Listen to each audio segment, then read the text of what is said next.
Você que tem medo de chuva, parece que é até de papel, ou muito menos feito de açúcar, ou algo parecido com mel. Fala, meu povo, beleza, beleza, beleza? Boa noite, boa noite, boa noite. Tudo tranquilo? Beleza? Sem estresse? Perfeito. Senhores, vamos dar continuidade ao nosso curso de Direito Penal para o concurso da Polícia Civil do Amapá. Aqui por meio do nosso querido, amado, estimado, consagrado, renomado, meu desafio EAD. Para você que ainda não é inscrito no canal, faz um favor aí pra gente, vai, se inscreve no canal, entra no canal das transmissões para você não perder nenhuma aula, ter acesso a todos os materiais, beleza? Senhores, hoje vamos dar continuidade à culpabilidade penal e estamos falando neste momento da minha querida, da minha famigerada exigibilidade de conduta diversa. Só para que você lembre, olha, eu estou falando de um dos elementos da culpabilidade penal, a exigibilidade de conduta diversa, que é a conduta que a sociedade espera que a pessoa tenha, é a conduta que a sociedade espera de cada um. E eu te falei que essa exigibilidade de conduta diversa é afastada pela inexigibilidade de conduta diversa, que são hipóteses legais em que não era razoável pedir que a pessoa tivesse outra posição, que não aquela que ela adotou. Aí eu te falei da previsão legal das hipóteses de inexigibilidade de conduta diversa, o artigo 22 do Código Penal. E eu te apresentei a primeira delas, a coação moral irresistível, que é quando o quê, Lucas? A pessoa é coagida a praticar a conduta criminosa. Lembra do exemplo? O gerente do banco chega em casa, o seu filho está lá preso por sequestradores que falam: se você não sacar 1 milhão do banco, nós iremos matar seu filho. O gerente vai até o banco e saca o dinheiro e entrega para os criminosos. O gerente praticou o crime? Não. Por quê, Lucas? Ele estava acobertado por uma causa de inexigibilidade de conduta diversa, que afasta a culpabilidade do agente. E aí nós chegamos, senhores, eu te apresentei o conceito, eu te apresentei os elementos e resultados, eu te apresentei as formas de coação e a coação jurídica. Eu te falei da coação física irresistível e da coação moral irresistível. E agora eu vou partir para a minha segunda causa de inexigibilidade de conduta diversa, que é o que, Lucas? É a minha querida obediência hierárquica. Lucas, o que é a obediência hierárquica? Primeiro, me permita te apresentar o texto legal. Olha comigo. Olha, esse código está aberto aqui já.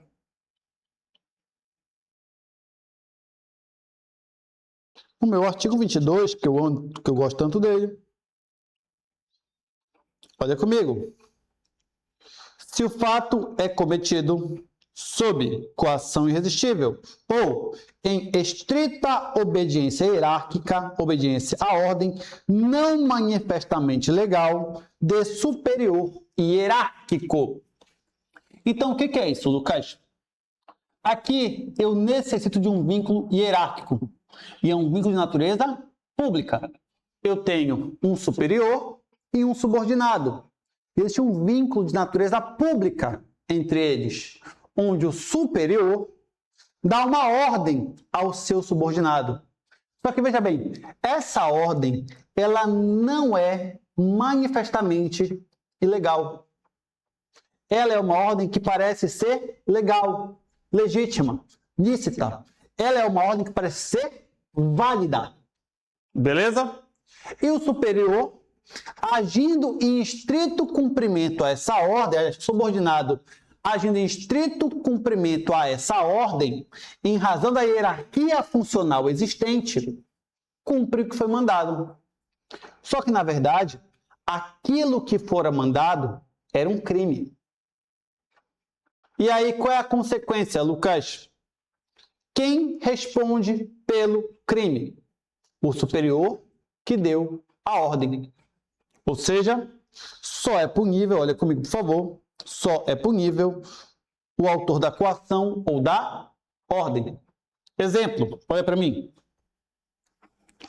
O A trabalha em uma repartição pública, é servidor público. O B é o chefe dele, ou seja, o B é o superior hierárquico. O A é o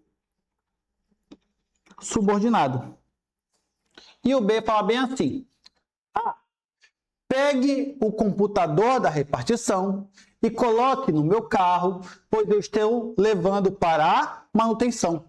Eu vou levar para o depósito. O A pega o computador, pega o PC e coloca dentro do carro do B. Mas, na verdade, o B não ia levar para manutenção. O B ia se apropriar do computador. Ia levar para a casa dele. Ia pegar a coisa pública e tornar uma coisa dele. Ou seja, o B ia praticar o que, Lucas? Peculato. Lá do artigo 311 do Código Penal. Só que eu te pergunto, e o A, que foi lá, pegou o computador e carregou até o carro de B? O A é coautor? O A é partícipe? O A concorreu para a prática do delito? A resposta é não. O A estava meramente cumprindo uma ordem de superior hierárquico. E era uma ordem não manifestamente ilegal. Como assim? O superior falou, pega esse computador e bote no meu carro que eu vou levar para manutenção. Pronto. Tem nada de legal nisso. Beleza? Tranquilo? Sem estresse? Muito bem. Então, aqui no obedecerá que você vai anotar que é necessário o vínculo hierárquico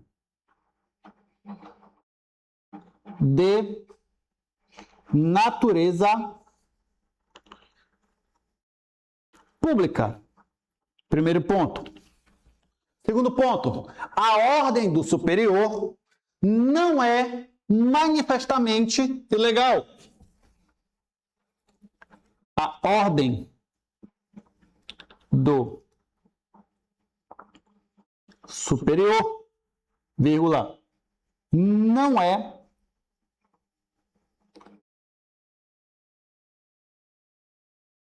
manifestamente ilegal. Beleza? Terceiro ponto. O subordinado age em estrito cumprimento à ordem. O subordinado age em estrito cumprimento à ordem. Beleza? E por fim, o superior será responsabilizado pelo crime praticado, pois ele deu a ordem. Vou até mudar a cor. O superior será responsabilizado pelo crime, vírgula, pois ele foi o autor da ordem. Beleza? Tranquilo, sem estresse? Essa é a hipótese. Só que, Lucas, eu já entendi que o superior deu uma ordem ao seu subordinado, existe uma relação hierárquica de vínculo público e o subordinado não sabia que estava praticando um crime. A ordem não era manifestamente ilegal. Beleza? Beleza. Mas, Lucas, e se o subordinado sabia que era crime? E se a ordem era manifestamente ilegal? E se o subordinado tinha conhecimento que aquilo que ele fazia era crime? Eu vou mudar a cena aqui. O A, subordinado a B. O B fala: A, pegue a impressora que eu vou levar para a minha casa, pois a minha quebrou e eu vou ficar com a impressora da repartição pública. O B falou que vai se apropriar da coisa. O B disse: eu vou ficar com a impressora da repartição pública. A ordem é manifestamente ilegal. A ordem é criminosa. A ordem é ilícita. E aí? O A é obrigado a cumprir? Não, é um crime. Mas e se o A fizer? O A responderá pelo crime. Beleza? Então, se o subordinado souber, tiver conhecimento que a ordem é ilegal, ele também será responsabilizado pelo resultado criminoso. Então, anota a minha advertência ponto 1. Vou até mudar a cor. Caso o subordinado saiba que a ordem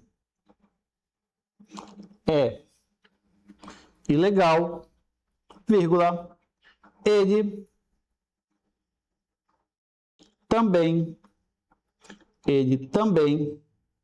será responsabilizado pelo resultado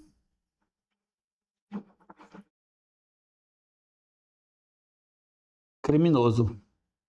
Beleza? Tranquilo? Perfeito? Sem estresse? Então, caso o subordinado saiba que é um crime e mesmo assim ele opte em praticar a conduta, ele responde pelo crime junto com o seu superior. Então, responde quem deu a ordem e quem cumpriu a ordem. Beleza? Vamos lá. Senhores, com isso, a gente encerra a exigibilidade de conduta diversa. Vamos passar agora para o terceiro elemento da culpabilidade. Só para te lembrar, tá? Eu vou te situar. Estamos estudando a teoria do crime, onde o crime é um fato típico, ilícito e culpável. Já vimos o fato típico, que é o que, basicamente, Lucas? Conduta, resultado, nexo causal e tipicidade. Já vimos a ilicitude. Falamos das causas que excluem a ilicitude. Estado de necessidade, legítima defesa, estrito cumprimento do dever legal e exercício regular de direito. Beleza? Estamos na culpabilidade. Falamos de imputabilidade penal, que falamos do doente mental, do embriagado, do menor de idade. Falamos ainda há pouco sobre a exigibilidade de conduta diversa, que é afastada pela inexigibilidade de conduta diversa, onde falamos de coação moral irresistível e obediência hierárquica. Chegamos ao terceiro elemento da culpabilidade, a chamada potencial consciência da ilicitude. Olha comigo, é a potencial consciência da ilicitude. É o nosso terceiro elemento da culpabilidade. Beleza? E vai ser no seu caderno para mim o item 4. A potencial consciência da ilicitude. Beleza? Tranquilo? Lucas, O que é a potencial consciência da ilicitude? É a capacidade, é a potencial capacidade que todos nós temos de saber que o fato é criminoso, de saber que aquela conduta ela é criminosa. Todos nós temos potencial, legalmente falando, para ter conhecimento que tal conduta é criminosa. Veja bem, eu não exijo a consciência da ilicitude, eu exijo a potencial consciência da ilicitude. Ou seja, a pessoa tem a capacidade de saber que determinada conduta é criminosa. Beleza? Então, 4.1 é o conceito. É a capacidade que a pessoa possui, vírgula, de saber que determinada conduta é criminosa. Beleza? Tranquilo? Sem estresse? Então, é a capacidade de saber que determinada conduta ela é criminosa. Veja bem, preste atenção nisso. Eu não exijo a consciência da ilicitude. Eu não preciso que ela saiba que é crime. Eu exijo a potencial consciência. Ou seja, ela tinha como saber que era crime? Ela tinha acesso a informações que permitiriam a ela saber que tal conduta é criminosa? Ela foi criada em sociedade, ela é do nosso país, ela tem noção da realidade fática? Sim. Então ela tem potencial, consciência da ilicitude. Beleza? Só que a potencial consciência da ilicitude, ela é afastada por uma coisinha chamada erro de direito ou erro de proibição. É o meu item 4.2. Olha aqui, ó. A excludente da potencial consciência da ilicitude. E qual é, Lucas, a excludente da potencial consciência da ilicitude? Eu tenho uma única. O erro de proibição. Olha aqui, ó. 4.2.1 é o meu querido erro de proibição. Primeira coisa, Lucas, a previsão legal. Onde é que eu encontro o erro de proibição? Lá no artigo 21 do Código Penal. Olha comigo, por favor. Erro sobre a ilicitude do fato.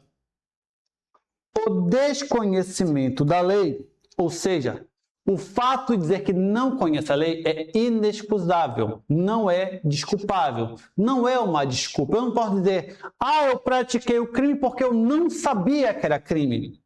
Eu não posso falar isso no Brasil, tá bom? Então, o fato de não conhecer a lei não é desculpável, não é causa que justifica, não é causa exculpante. O erro sobre a ilicitude do fato ser inevitável, isenta de pena. Se evitável, poderá diminuí-la de 1/6 a 1/3. Parágrafo único. Considera-se evitável o erro se o agente atua ou se omite sem a consciência da ilicitude do fato, quando lhe era possível, nas circunstâncias, ter ou atingir essa consciência. Então, Lucas, fala para mim, de maneira objetiva, o que é esse erro de proibição. Amigo, O erro de proibição é quando a pessoa se engana quanto ao fato, quanto à lei. Ela se engana quanto ao crime. Ela pensa que aquela conduta que ela está praticando não é crime, que é autorizado por lei, que não existe previsão legal para aquilo. E o erro de proibição, ele se bifurca em dois caminhos. O erro de proibição direto e o erro de proibição indireto. Mas primeiro eu vou te apresentar a estrutura e depois eu vou bifurcar para você, beleza? Então, o meu ponto 2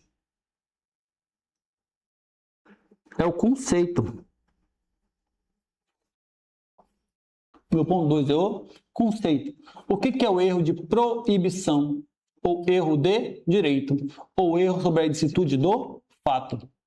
É quando a gente se engana quanto à lei. Ele imagina que a sua conduta é permitida ou não é criminosa. Então, anota.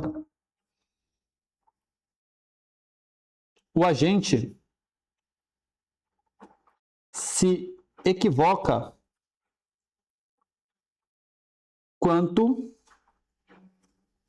vou até mudar aqui a cor, a lei, vírgula. Ele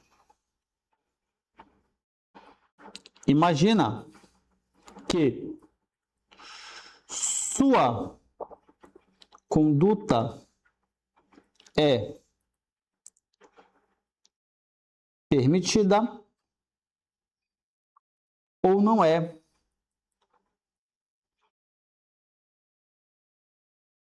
criminosa. Beleza? Tranquilo? Sem estresse? Lucas, não consigo imaginar. Vou te ajudar. Você sabe que o Brasil é muito vasto, é muito extenso. O nosso território nacional ele é gigante. O Brasil equivale a trocentos países do mundo.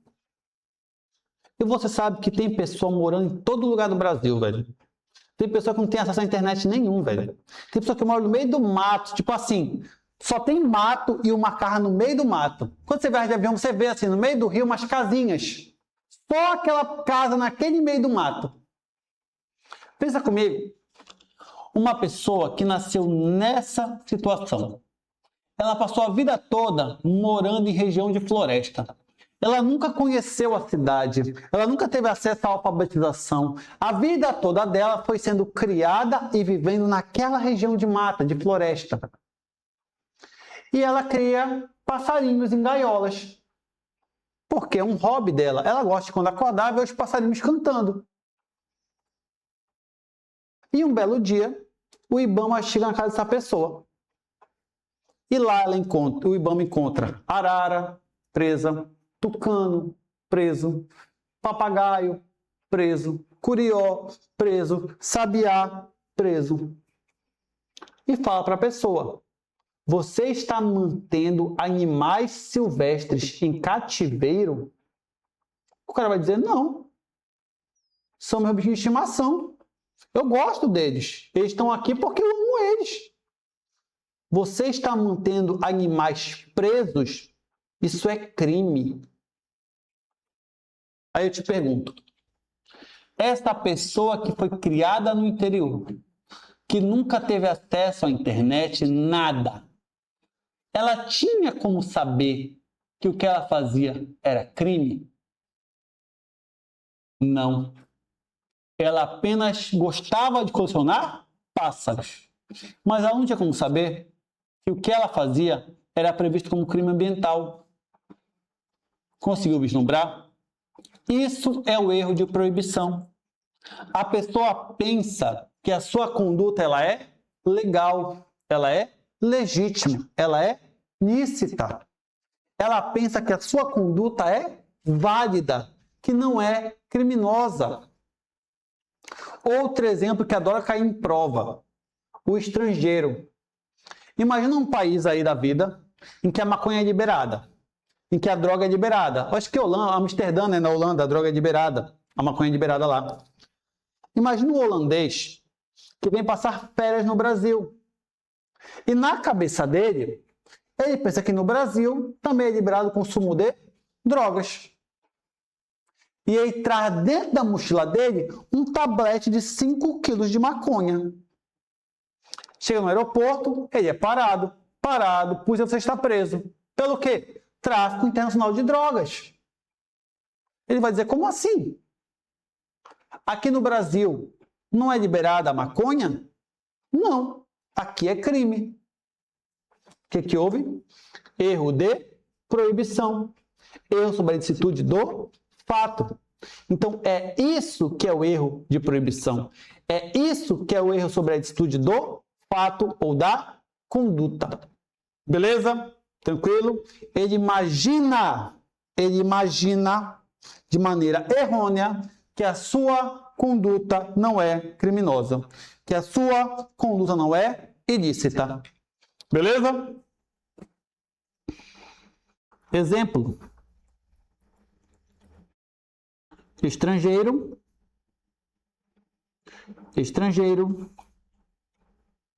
que traz tablete de maconha para o Brasil, vírgula, pensando ser lícito. Beleza? Pensa que não é crime. Ou então, pessoa que cria passarinhos pensando que não é crime. Beleza? Só que eu te falei que o erro de proibição ele se subdivide em duas modalidades ou em duas espécies, sendo elas o erro de proibição direto e o erro de proibição indireto. Então, eu vou chamar de modalidades ou espécies de erro de proibição. A primeira modalidade é o erro de proibição direto. Erro de proibição direto. Lucas, o que é o erro de proibição direto? É o que eu acabei de falar. É quando a pessoa se engana quanto ao crime. Ela pensa que a conduta ela é lícita, ela não é criminosa.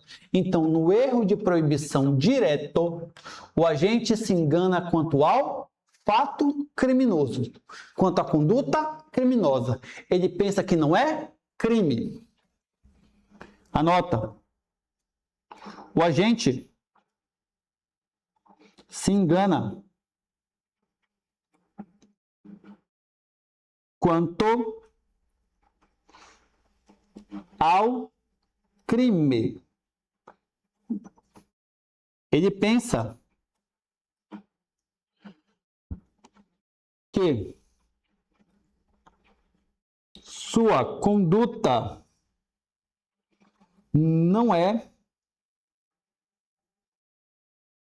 criminosa. Beleza? É o caso do estrangeiro. Ele pensa que no Brasil a maconha está liberada e por isso ele trouxe. É o caso do senhor que mora com passarinho no interior. Ele pensa que ele pode morar com passarinho no interior. Beleza? E a minha outra modalidade é o erro de proibição indireto. Eu vou até mudar a cor. Letra B. Erro de proibição indireto. Senhores, aqui o engano, aqui o erro recai sob causas excludentes da ilicitude. Como assim, Lucas? A pessoa sabe que o que ela está fazendo é crime. Ela sabe que aquela conduta é criminosa. Só que na cabeça dela, naquele caso em específico, ela está acobertada, ela está protegida por uma causa excludente da ilicitude. Lucas, calma aí. Calma aí que agora tu pegou pesado, eu fiquei confuso.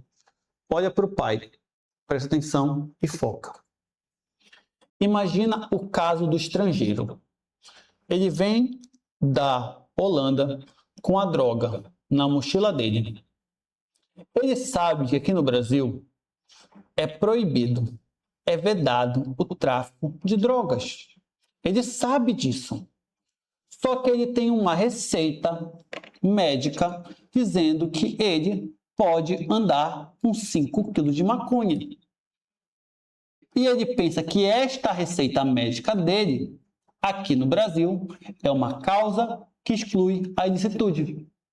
Então ele pensa que no caso dele, é permitido que ele ande com a droga. Conseguiu perceber? No erro de proibição direto, o engano recai sobre o crime. Eu penso que a minha conduta não é criminosa. No erro de proibição indireto, eu sei que a conduta é criminosa, mas eu imagino que, naquele caso em específico, a lei me autoriza. Eu estou acobertado por uma excludente da ilicitude. Imagina o caso do senhor que mora no interior. Ele sabe que prender pássaro em gaiola é crime. Mas ele pensa que um pássaro pode. Ah, eu tenho só um. Um não tem problema. Eu estou acobertado por um direito. É aí que mora o engano. Ele sabe que é crime. Mas ele pensa que no caso dele está legitimado. E isso é o erro de proibição indireto. Beleza? Vou anotar. O equívoco recai sobre uma causa justificante. Ponto e vírgula. O agente sabe que a conduta é criminosa, vírgula. Porém, acredita que, no seu caso em específico, vírgula, está acobertado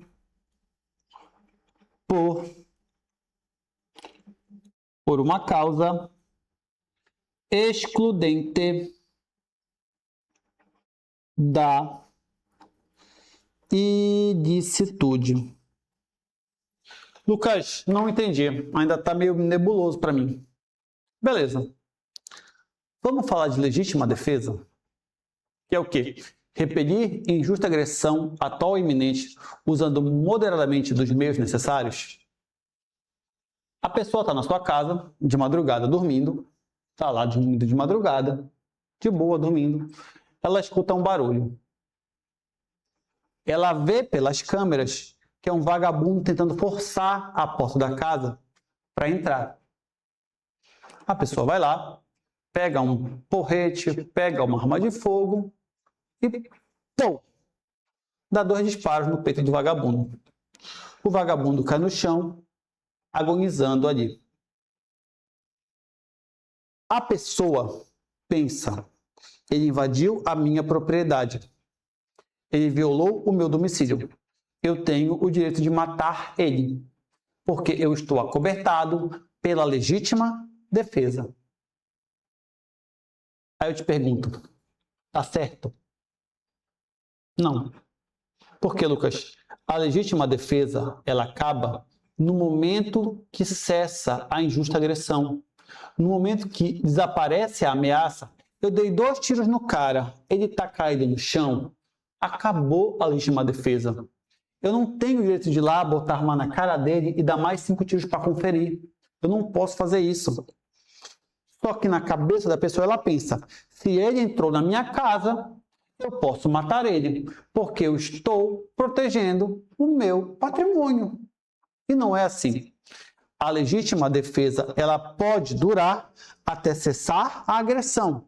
Acabou o perigo, acabou a agressão, acabou a legítima defesa. Beleza? Tranquilo? Sem estresse, perfeito? Então, o erro de proibição direto é exatamente isso. Quando a gente se equivoca quanto ao quê? Quanto aos limites ou à existência de uma causa excludente da ilicitude. Beleza? Tranquilo? Sem estresse. Ponto 4 da nossa aula de hoje. Consequência jurídica do erro de proibição. E a consequência jurídica vai variar conforme a evitabilidade do erro. Ora, se o erro for inevitável, invencível ou excusável, o agente é isento de pena. Olha comigo o texto legal. Olha aqui, ó. Se inevitável, isenta de pena. Ah, meu Deus, espera aí. Se inevitável, isenta de pena. Então, se o erro for inevitável, invencível ou excusável, isenta de pena. Lucas, o que é um erro inevitável, invencível, excusável? É o erro que a pessoa não tinha como saber de maneira alguma que aquilo era crime. O cara lá no interior que nunca viu um livro, que não sabe ler, ele não tinha condição nenhuma de saber que era crime. Ele não tinha um mínimo de condição possível de saber que aquilo era crime. Então, erro inevitável, invencível, excusável, isenta de pena. Beleza? Então, olha aqui, ó. Se o erro era inevitável, invencível ou excusável, a consequência, Lucas, isenta de pena. Lucas, e se o erro era evitável, vencível ou inexcusável? Lucas, e se o erro era evitável, vencível ou inexcusável? Aí, a pena é reduzida de 1/6 a 1/3. Lucas, o que é um erro evitável, vencível, inexcusável? O próprio Código fala para a gente, no artigo 21, parágrafo único. Olha comigo. Parágrafo único. Considera-se evitável o erro se a gente atua ou se omite sem a consciência da ilicitude, quando lhe era possível, nas circunstâncias, ter ou atingir essa consciência. Como assim? Se ele tivesse tomado o mínimo de cuidado, ele conseguiria saber que aquela conduta ela é criminosa. Imagina agora a mesma situação. Só que não é um cara que mora no interior, não. É um cara que mora aqui na cidade. É um cara que tem acesso à internet. É um cara que teve estudo. É um cara que tem acesso ao nosso mundo atual. Só que ele pensa que ele pode ter um passarinho em casa na gaiola que não é crime. Ora, é crime. E ele tinha como saber que era crime. Ele tinha potencial para saber que o fato era criminoso. Beleza? O estrangeiro que vem para o Brasil, se é a primeira vez que ele vem, eu falo que é inevitável. que é invencível, que é excusável. Agora já é a terceira vez que o cara vem do Brasil. Ele tinha como saber que aqui andar com maconha na bolsa é crime, porra. Então, o erro evitável, vencível, inexcusável é aquele em que a pessoa tinha a capacidade de saber que o fato era criminoso. Então, anota. Primeira coisa, a consequência. Reduz a pena de 1/6 a 1/3. Segunda coisa, a definição de erro vencível. Olha só. O erro vencível está definido lá no artigo 21, parágrafo único do Código Penal. E aquele onde a pessoa tinha capacidade de saber que o fato era criminoso. O agente possuía o potencial de saber que sua conduta era criminosa. Beleza? Tranquilo? Sem estresse? Muito bem. Senhores, agora me permita subir um pouquinho o nível da matéria. Eu vou aumentar um pouquinho a complexidade, o grade da matéria. Por quê? Eu sei que tem pessoas que vão fazer prova para delegado também, que assistem às aulas aqui. Eu tenho noção disso.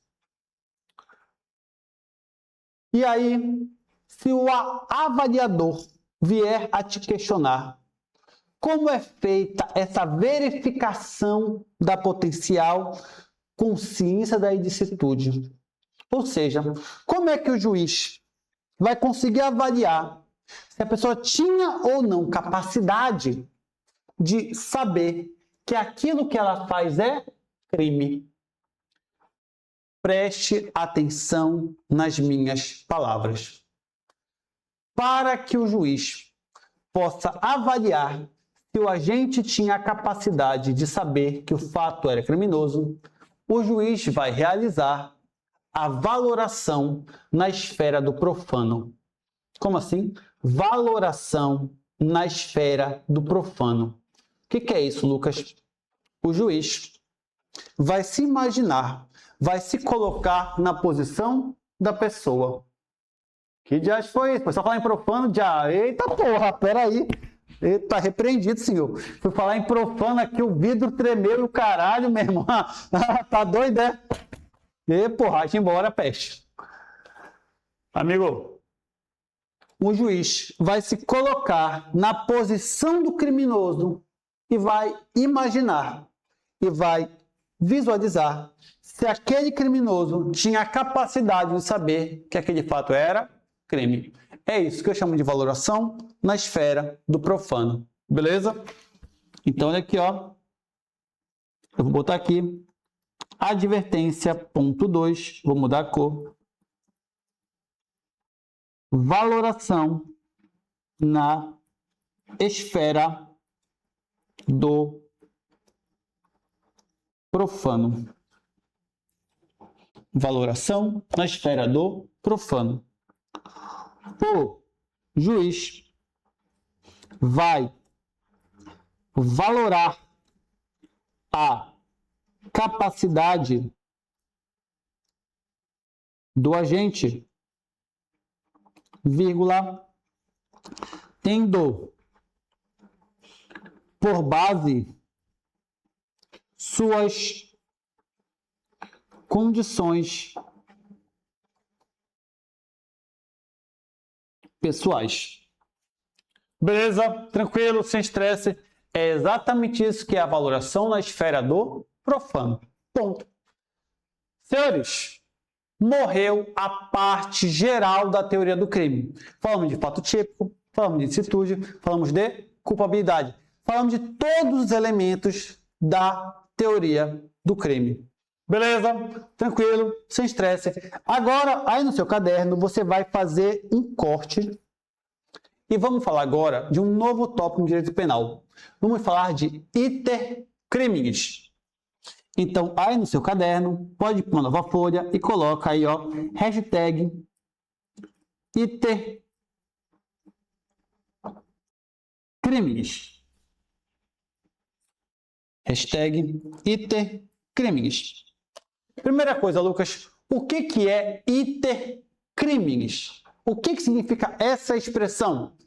Iter criminis é o caminho do crime. Como assim? São as fases pelos quais o criminoso vai perpassar para atingir o resultado criminoso. Então, o iter criminis são as fases, são os momentos que o criminoso vai viver para atingir o seu resultado criminoso. Beleza? Isso é iter criminis. É o caminho do crime. São as fases do crime. Então, anota. Primeiro ponto é o meu conceito. São as fases do caminho criminoso. Beleza? Iter criminis são as fases do caminho criminoso. Ou seja, as fases que a gente vai passar para atingir o seu resultado. Primeira, advertência. Advertência ponto 1. Nem todos os crimes perpassam por todas as fases.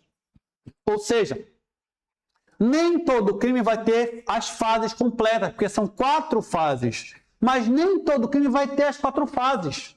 Tem crime de conduta única, de mera conduta. Tem crime que pula a fase. Tem crime que nem passa por uma ou outra. Ele vai direto ao resultado. Beleza? Então, nem todo crime possui ou irá passar por todas as fases. Anota.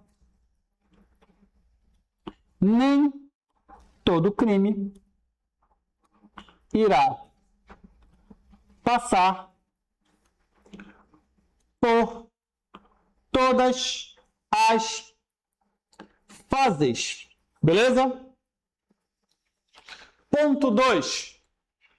Quais são as fases do iter criminis? O macete é CPEC. Quais são as fases CPEC? Olha para mim. Cogitação, preparação, execução e consumação. Cogitatio, preparatio, executio, consumatio. Beleza? Quais são as fases do crime? O macete é CPEC. São 4 fases, sendo elas cogitação, preparação, execução e, por fim, consumação. Beleza? Tranquilo? Sem estresse? Vamos agora passar a análise de cada uma das fases. Porque cada fase tem a sua especificidade. Cada fase tem o seu momento. Cada fase tem o seu reflexo no mundo jurídico. Então, o meu item 3 são as fases em espécie. Vamos preparar a 3.1, a cogitação ou cogitatio. Cogitação ou cogitatio. Lucas, o que é cogitação ou cogitatio?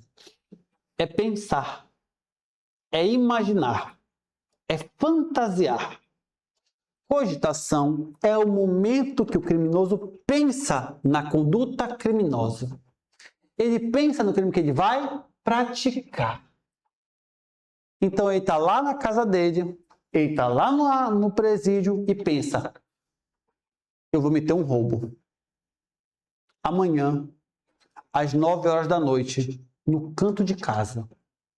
Ou então, eu vou para a praça roubar amanhã. A cogitação é o momento que a pessoa pensa, tem a ideia de praticar a conduta criminosa. É o momento que surge a ideia. Beleza? Cogitar é pensar, imaginar. Beleza? Esse é o primeiro ponto. Segundo ponto, a cogitação é uma fase interna. Como assim, Lucas? Ela está dentro da cabeça do agente. Ela é uma fase que ele está pensando. É uma fase de pensamento. Beleza? Esse é o segundo ponto. Terceiro ponto. Olha para cá e presta atenção. A cogitação nunca, é nunca mesmo, tá? A cogitação nunca é punível. Você não pode ser punido por pensar em fazer algo. O direito penal, ele tem uma coisinha chamada de princípio da exteriorização da conduta.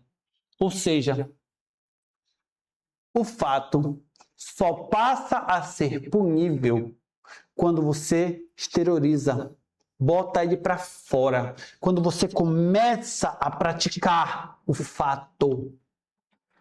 Entendeu? Você pensar em praticar um crime não é crime. Existe uma coisinha chamada direito à perversão ou à perversidade. O que é isso, Lucas? Na tua cabeça, tu pode ser o maior psicopata do mundo, velho. Tu pode ser aquele cara mais odioso do mundo. Mas se você não externalizar isso, se você guardar apenas para você, não é crime. Beleza? Tranquilo? Isso é a cogitação. É a fase do pensamento. É a fase de pensar o crime. Então anota. É a fase do pensamento, vírgula. O agente pensa na conduta criminosa. Primeiro ponto é esse. Segundo ponto é o que é mais cobrado. É fase interna, beleza? É uma fase dentro da cabeça. É fase, eu vou até mudar a cor, tá?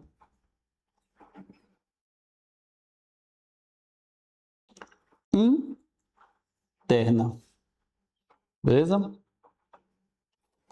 Terceira coisa. Não é crime. Não é punível. Beleza? Não. Vou mudar.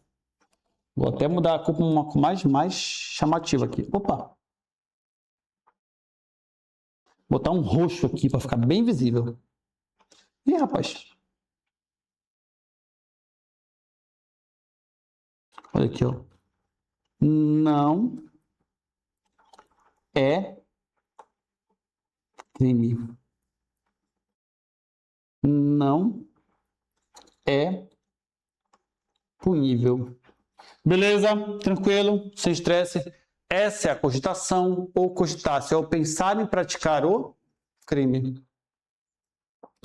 Vou agora para o segundo momento, para a minha segunda fase do crime. É a preparação, atos preparatórios ou preparácio. Preparação,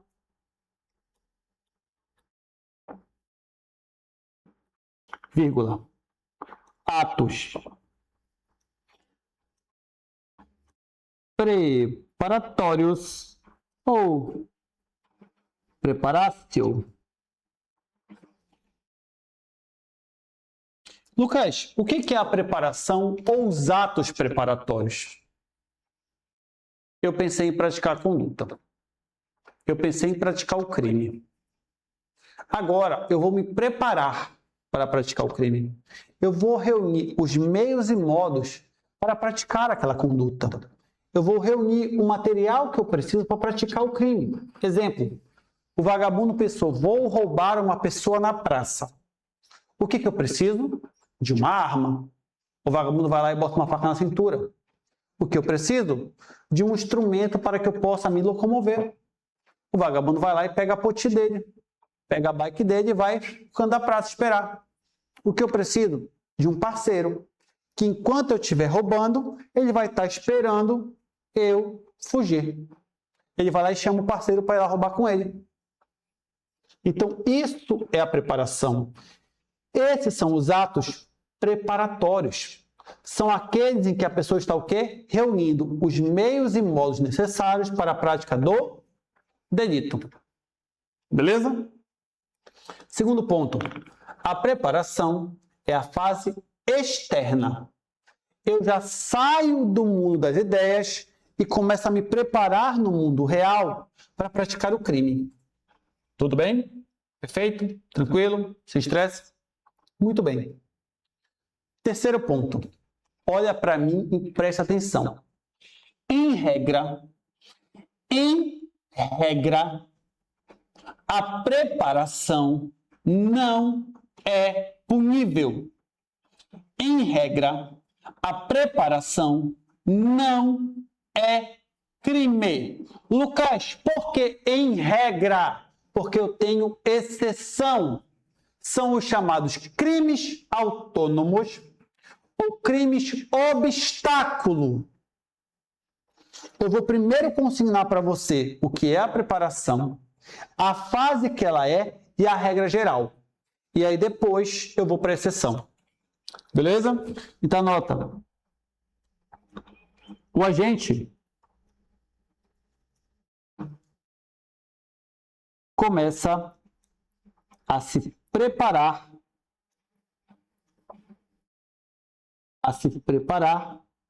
para praticar o crime. Esse é o primeiro momento. Passa a reunir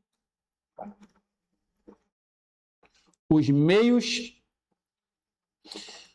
e modos necessários para prática do delito.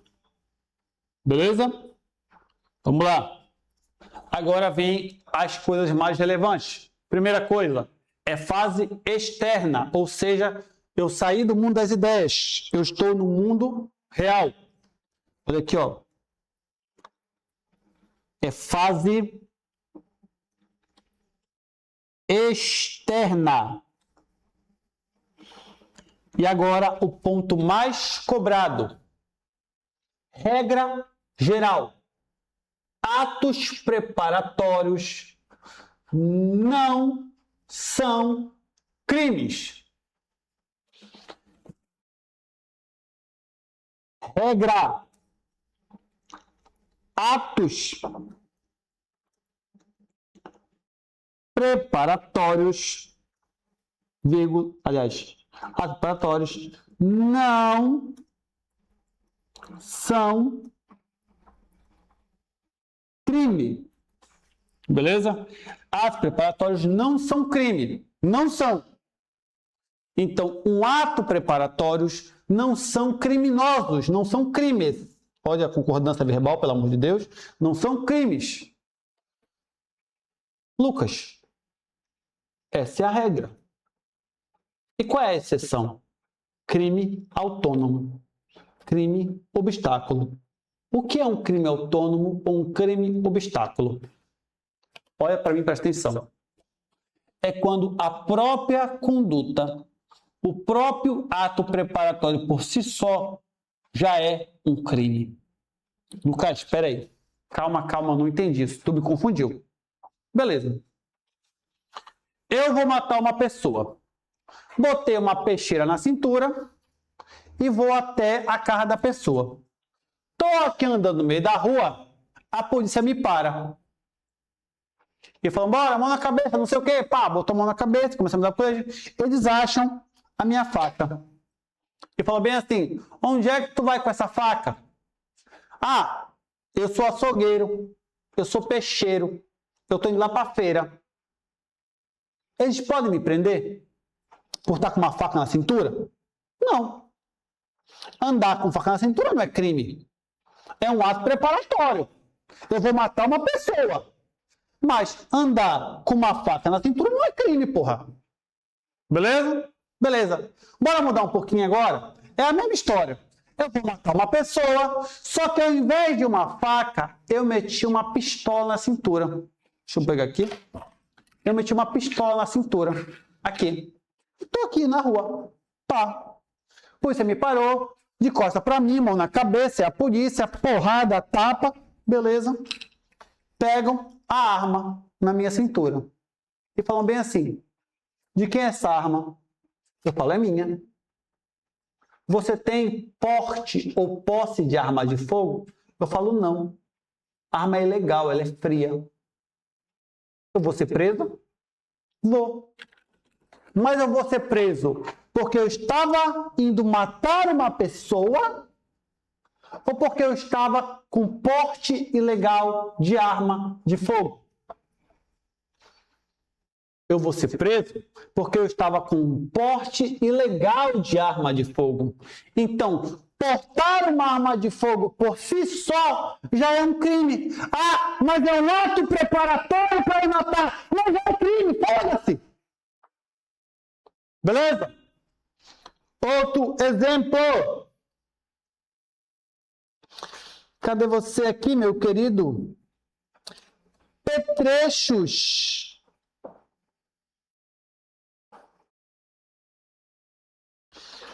Para falsificação de moeda.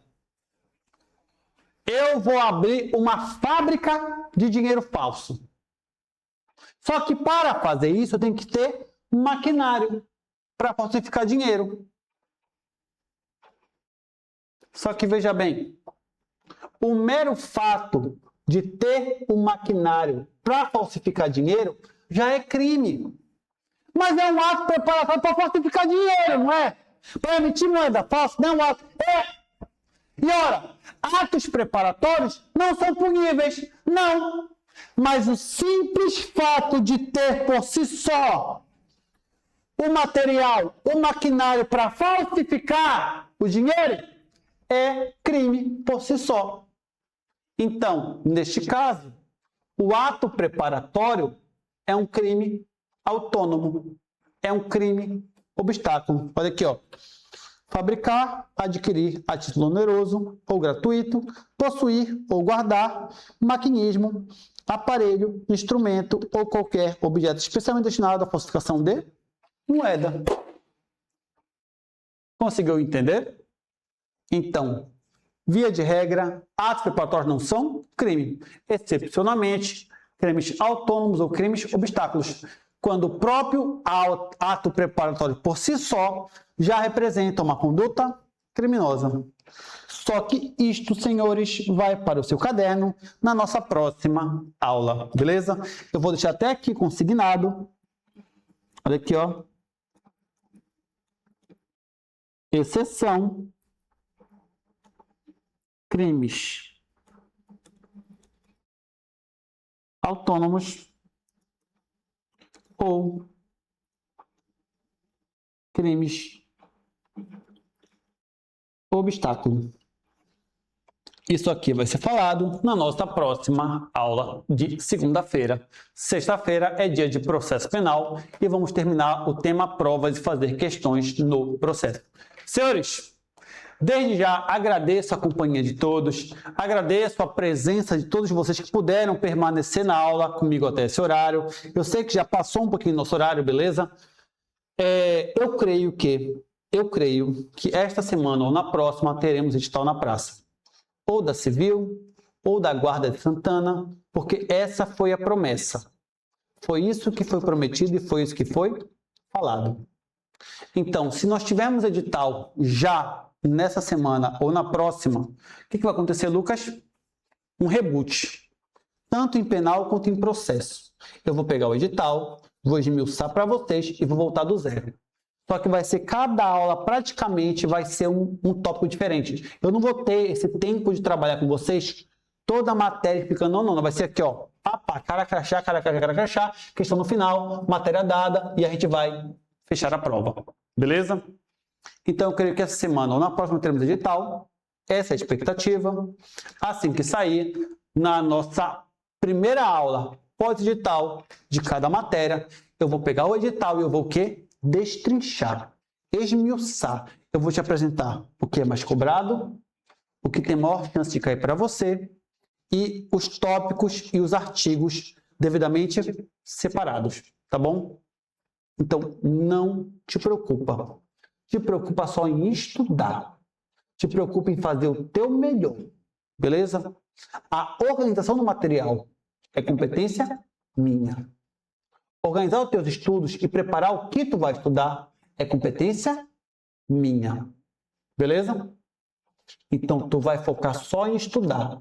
O resto, deixa que a gente resolve. Beleza? Tranquilo? E lembra, quem quiser material, é só mandar mensagem para mim, que eu disponibilizo o material para vocês estudarem de maneira 0800, gratuita, completo o curso para o seu concurso. Tá bom? Senhores, boa noite, bom descanso, fique com Deus e até a próxima aula. Falou!